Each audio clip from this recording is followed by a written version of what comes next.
Look at these dogs. Lazy,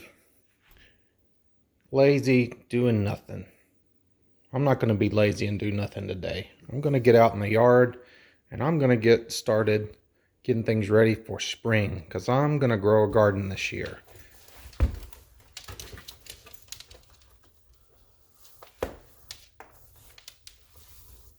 All right. I thought I'd make a little video and sort of track my progress on my gardening this year. I've never been a really great gardener. I enjoy being outside and I've always enjoyed the idea of gardening, but my problem is just consistency. I get busy with doing the garden and then I get busy doing something else and neglect the garden. And I think that's been a big part of why I haven't been as successful as a gardener. But last year, in 2020, I really enjoyed it. I guess it was because of the pandemic and I wanted to try to make sure I grew a lot of my own stuff. And so I got out in the garden and I got inspired and I had time, spent a lot of time at home like a lot of people, and just really had a good time growing stuff in the garden. And I paid more attention to it, and so I had more success with it. I thought, you know what? I'm just going to really try to really work at it this year and really be consistent about it and do my best with it. And let's see what happens. Plus, I had some ideas that were inspired, I think, by God last year as well. I had a hay bale last year that was just kind of sitting in the yard. I kind of put it to the side and was thinking I would do something with it, and I never ended up doing anything with it. It just sat there and started to rot. And then last spring, when we were working on the garden, I noticed that something was growing out of it. And I thought, well, what is that? And it turned out it was a pumpkin. I didn't plant the pumpkin. I guess it was in the hay bale. And then as the hay bale began to rot, that thing took off. And here's the thing. Here's the remains of that hay bale. You can see it right there. It's pretty worn out and run down. It looks a little worse than it did last year, but it didn't look a whole lot better than that last year. But man, that pumpkin, I got 3 pumpkins off of that thing and it just flourished. And I never watered it, never had to fertilize it, never did anything to it. Meanwhile, in the rest of the garden that I was growing, I was constantly having to water it. It seemed like it was always thirsty and having a hard time. But what was in that bale never needed any attention and thrived. And that gave me the idea, why not grow stuff in a hay bale? And then I got online and did some research and found out that's a whole thing. So I thought I'd do some experiments this year trying to grow some things in hay bales. There you see one of the hay bale planters that I'm working on, kind of conditioning the bale, because these have not been out in the elements and have not really rotted. I've read that you have to do some work to get them ready. And so we'll be working on that and see how that works. I'm going to also do some more traditional raised bed gardening based off of what I did last year. And so I'll be doing that as well alongside it. But I'll also be trying some of these hay bales and see how that goes. Another experiment I'll be doing based off of this idea of the hay bales and the success that I had with that untended hay bale last year. I have this piece of property in my yard, section of my front yard that has it's really sunny, but it has a hard time growing grass because the soil is it doesn't have a lot of organic material in it. It's just hard, rocky clay. It hardly has any topsoil, so it always struggles. But it's a big little section of the front yard, and the problem is that, like I said, the soil just doesn't grow well. And I don't really do anything with it. It just sits out here in the front yard. And so I thought, the problem is it's so far away from the house, it's hard to get water out to it. So I thought, well, I had so much success last year with not having to water my hay bale, that maybe that just might work out here as well. So I decided, let's just see what happens. I'll put some hay bales out here, and we usually get about an inch of rain a week in Cohutta. Of course, that's an average, so some weeks are pretty dry. Some weeks, maybe you get more. I thought maybe the hay bales will do pretty well out here. My hope is that they will be pretty self-sufficient and won't need a lot of watering. Could be wrong on that. I've read different things. A lot of people say that hay bales need a lot of extra watering, that they don't hold water like soil. That wasn't my experience last year, but you know, maybe that was just that particular hay bale. And it could have been the fact that it was pretty well rotted by the time it started growing something. I don't know. We're gonna see what happens. Worst case scenario, I have to drag water hose all the way from my water spigot way over there. I'll have to go buy a really long one. I can do that if I have to, but I just thought, hey, let's just try it and let's see what happens. By the way, I got this idea from a guy in South Georgia as well. He does a lot of hay bale gardening, and I really like this idea. He takes and he puts his hay bales in a square pattern like this, and you see there's an opening in the middle. And then so he grows like sweet potatoes in the outside in the bales, and in the middle he grows watermelon. And he sort of mixes it all together, and I think he grows some beans with his as well. So he just like a three thing, and he does several things, but if I can remember, I'll put the link to his YouTube channel and you can see some of the things he does.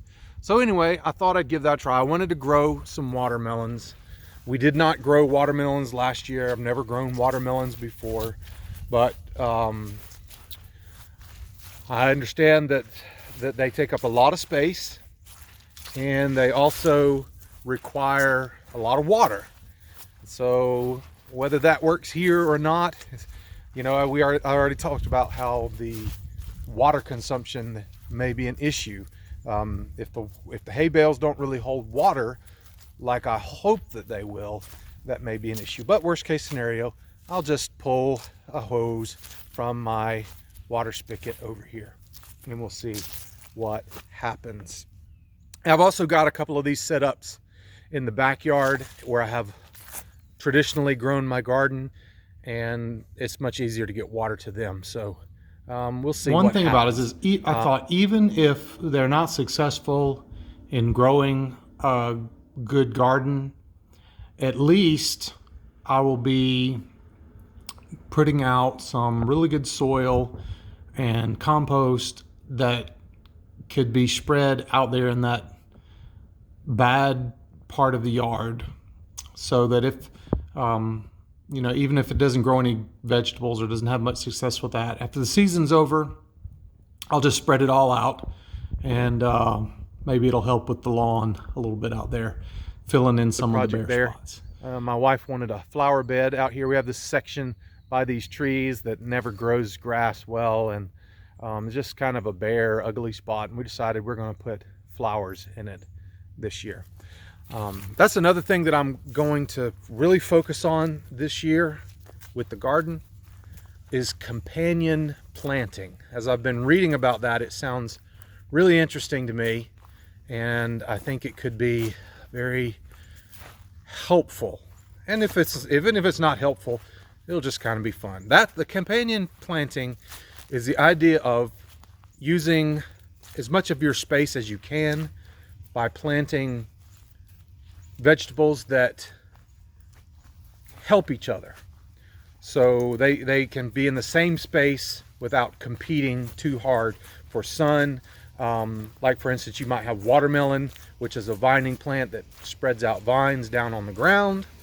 And then you have beans with them, and beans grow up tall. So the beans also put nitrogen in the soil, and that would be good for the watermelon. So And along with that as well, intermixing herbs and flowers in with the vegetables.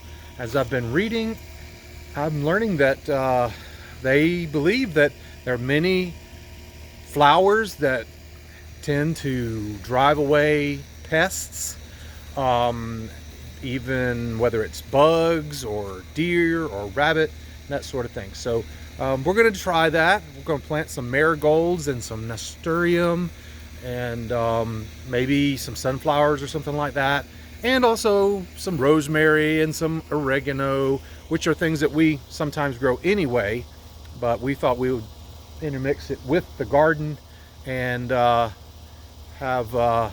see how that helps. If it doesn't do anything, it's probably not going to hurt anything, so we'll just give it a try and see what happens. Also thought I'd show you my garden this year is still going. I grew summer vegetables last year, and then in the fall I switched over to some colder crops like broccoli and lettuce. Also put in some garlic and some onions, and that's been kind of fun. Cabbage, collards, kale, and you can just kind of see. One thing that's really interesting this year is that it looks like these crops, these vegetables, are going to make it through the winter and come out into spring and still be here. I didn't know that that could happen, and I don't know if that, I'm not an expert gardener, so I don't know if that's normal, but you know, I was thinking I'll just have to pull them up and start over once the frost killed them, but it didn't kill them. So we still got kale, we still got cabbage, we still got collards, and of course the garlic and the onions are meant to grow over the winter. I've still got lettuce that's growing here. So it looks like all of this stuff is still going to be going in the new season. So we'll see what happens with that. Here's a close-up of those hay bale planters. You just take 4 bales of hay, you turn them on their sides, and you spiral them around in a square pattern. And of course, that makes a nice big hole in the middle. You fill that with mulch and you know, broken hay bales, dirt, organic material, chicken manure, whatever, and then you have a nice planter there, sort of like a temporary planter, raised bed. And so we'll see. By the way, I have lots and lots of woods around my house, and another thing that I'm going to try, I'm trying to keep expenses low. You know, I don't want to spend all my money on buying dirt and stuff like that. I will buy some dirt, but I'm thinking, look, I've got leaves, and this stuff in these woods has been, you know, it's just nature. Trees grow, they drop their leaves, they drop branches, it gets down on the ground, and it naturally composts. So why can't I just take some of this stuff and mix it in with my garden soil? It should be natural compost. I'm thinking that that's a pretty good idea, so I'll give that a try. See what happens. Another thing along those lines, one of the very best things I ever did was buy chickens. We got chickens 10 years ago when we first moved here to this house, and it was one of the best things that I did, and I'm going to show you a little bit about that. I love our chickens, and I want to tell you a little bit about how we keep our chickens and how it's worked for us. We got chickens 10 years ago. We actually had the idea to get chickens probably 12 or 13 years ago, but we were living in Forsyth, Georgia, and in the middle of town, and at that time you weren't allowed to have chickens if you lived in the city limits. This was before, or right at the beginning of the whole backyard chicken craze. But at that time, it was still sort of an experimental thing, or kind of something that was frowned upon. You know, today it seems like everybody has got chickens, or they know someone who has chickens. It's in vogue. But 12 or 13 years ago, at least where we lived, it was sort of frowned upon. I remember having neighbors and friends that kind of talked down on some of the people that they knew that had chickens. And it was kind of a lower class rednecky thing. But it was just a few years later, it's funny how that changed and it became in vogue. It became the hip thing to do. And now, like I said, everybody's got chickens, or at least they know someone that's got chickens. Well, way back then we were thinking, you know, we love animals, we love cats and dogs, and we've always had a lot of them.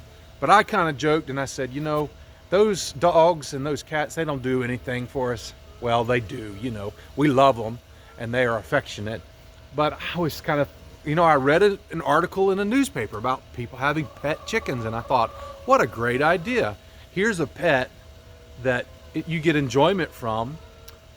They're not as affectionate as dogs and cats, but they give you eggs. And I thought, you know, we were kind of joking. We said, you know, we should get some pet chickens. At least that way, our pets will give us something back.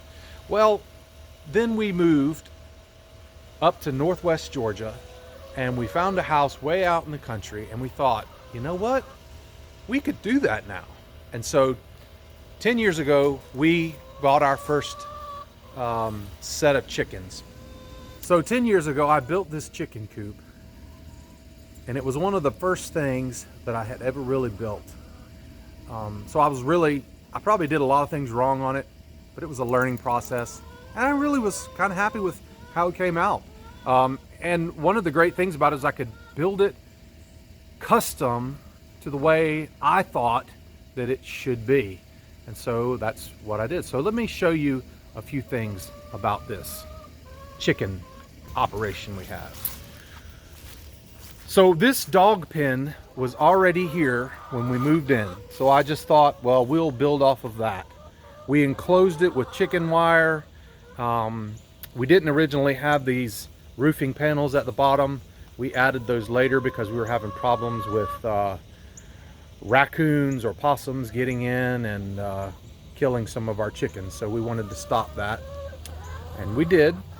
I added this roof, this little shed area, because it used to be so muddy and nasty in there. I had to get it dried in, so we did. I built this house thinking that the chickens would spend their evening or their night times inside the coop, or we could put them in there when it was really cold. But as it turns out, they prefer to actually stay outside. At nighttime, they roost up here on these little roosting poles. They scratch around inside the pen. Tried to build it with enough room for them to be able to move around inside there. We let them out frequently to roam around in the yard. We do have owls and hawks and all kinds of predators, even stray dogs that wander loose. So we try to be careful with our chickens and keep them penned up at night to protect them.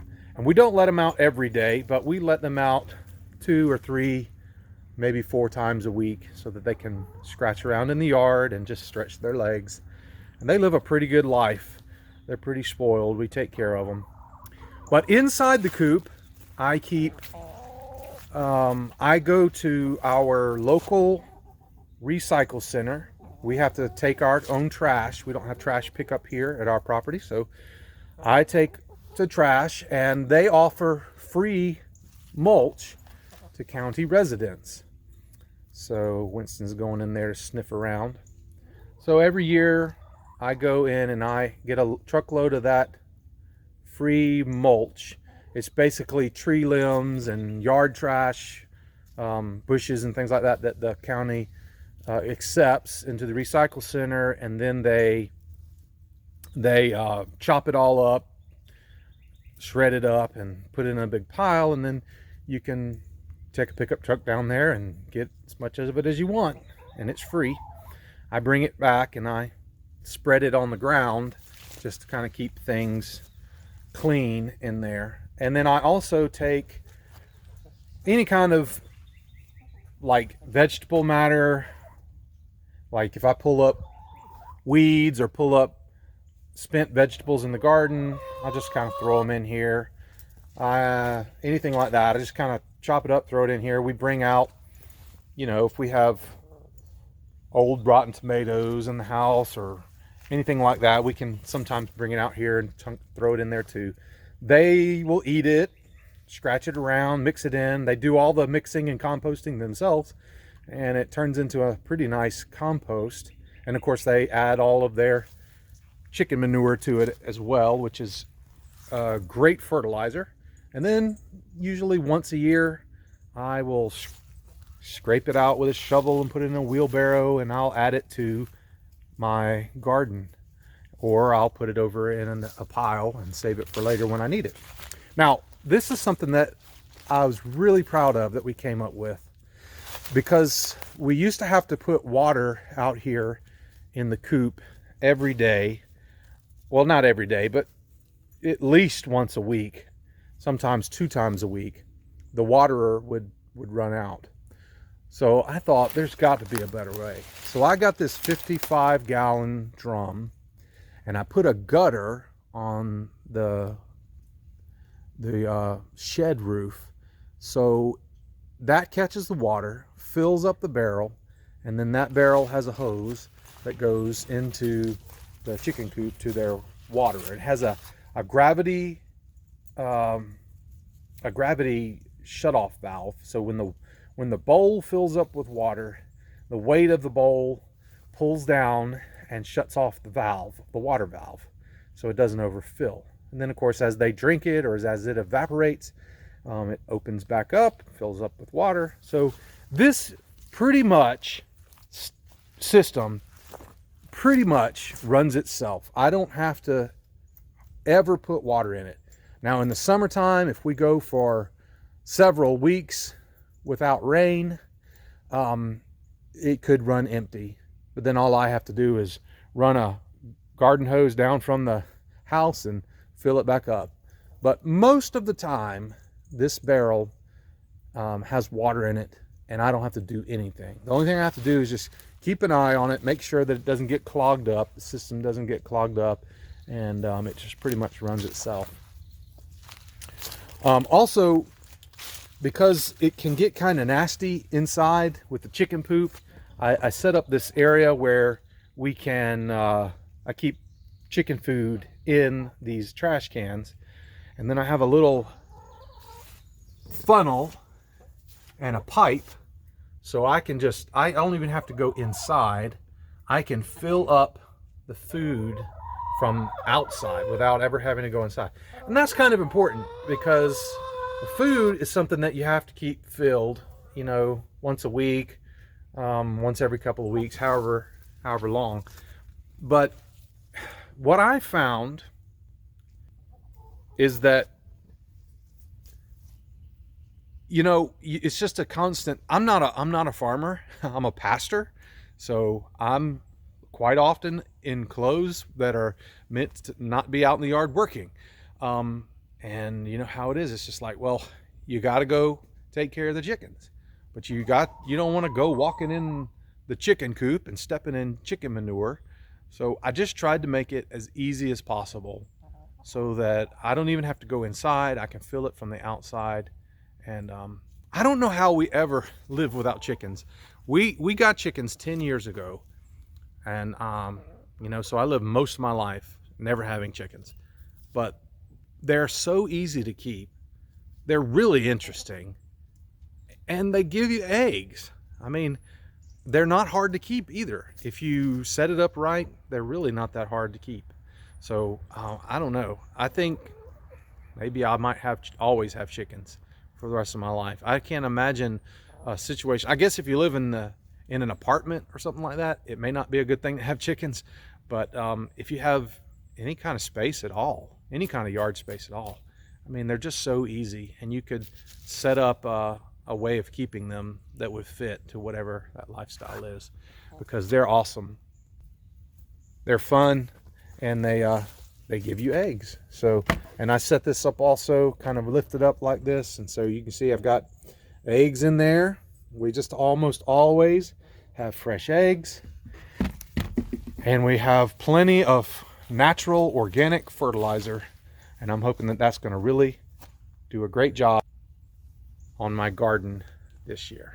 So, along with the standard raised beds in my garden this year, last year actually I did a few things. It's really just find anything that you can make, that you can contain good soil in, and sort of raise it up a little bit. So last year I had an old plastic barrel. I converted that one into one. I've got some kale growing in there now.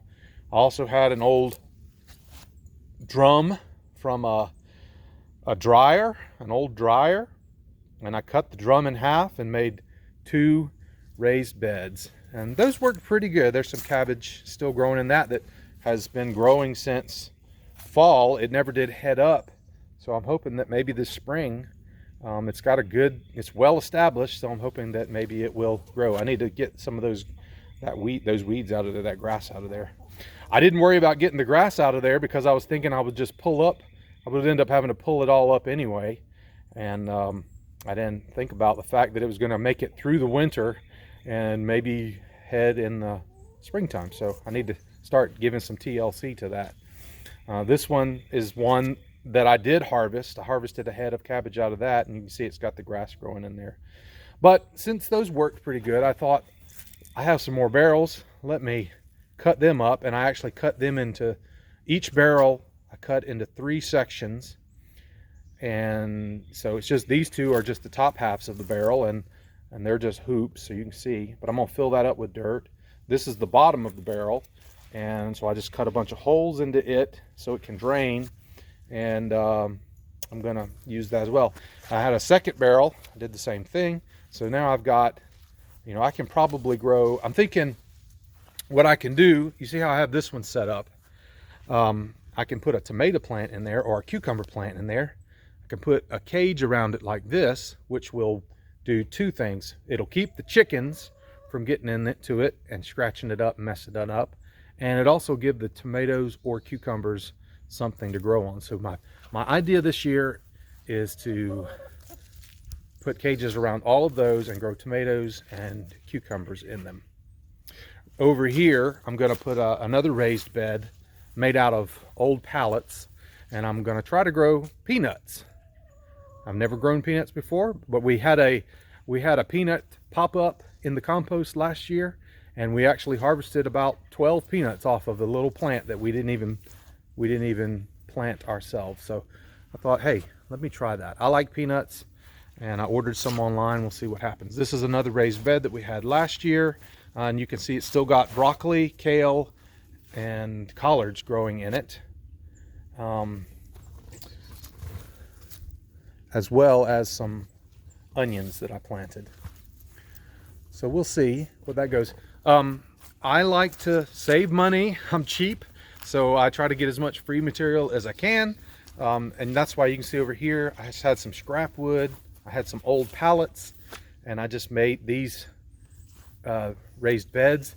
These pickets are from an old porch that we refurbished. So we took the old wood down, I threw it in a pile over in the boneyard, and then when I needed it, there it was. I like to keep junk. My wife hates that. My wife hates that I keep junk and I pile it up. I try not to be trashy. I have a place in the woods that I keep scraps and old junk and stuff like that. I call it the boneyard.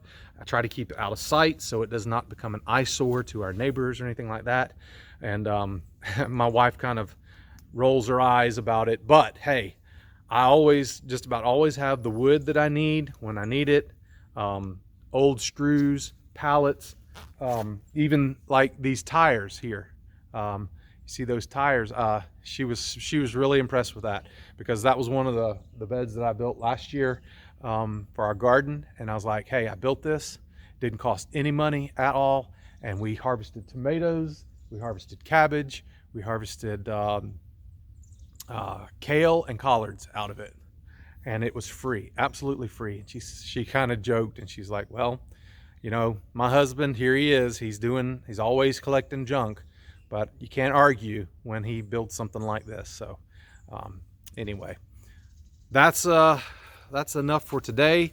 I'm gonna get out here. I gotta condition these hay bales. Let me show you that, how that works. Because over here, I started on a couple of bales, and you can see 2 bales that I'm working on have already started conditioning, and 2 bales have not been conditioning.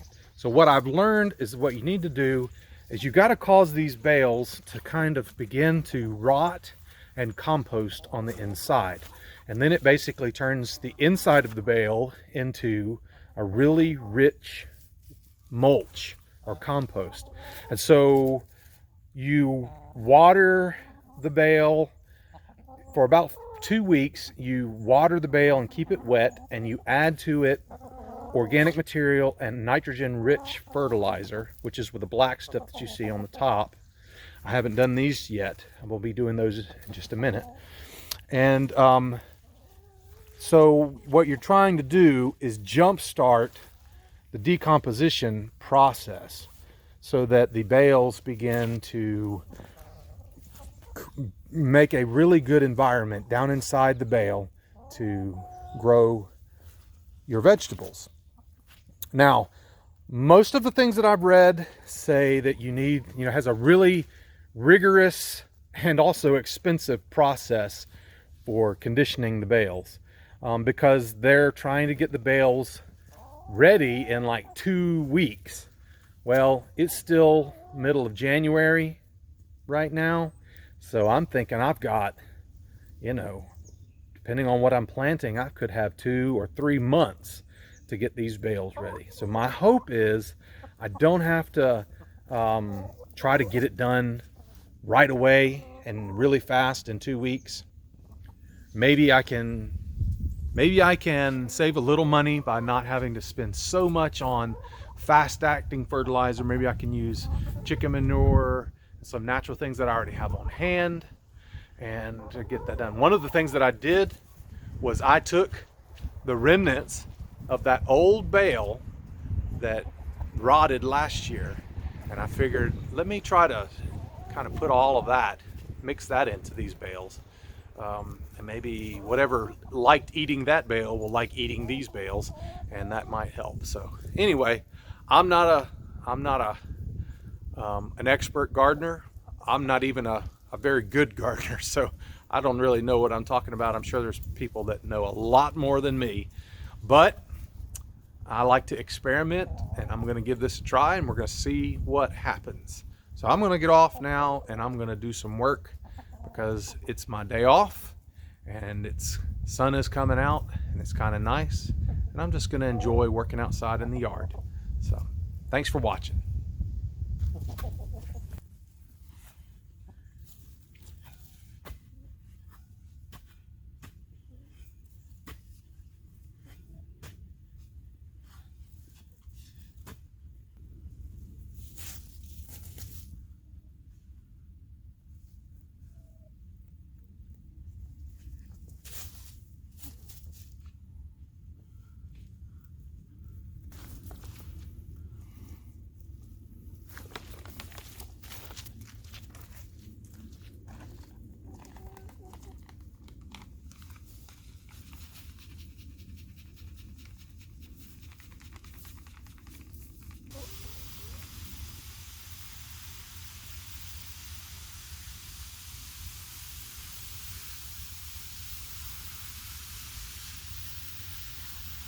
So I wanted to show you these pumpkins. These pumpkins, I think it was actually that pumpkin is one of the ones that grew out of the hay bale last year. I didn't plant it.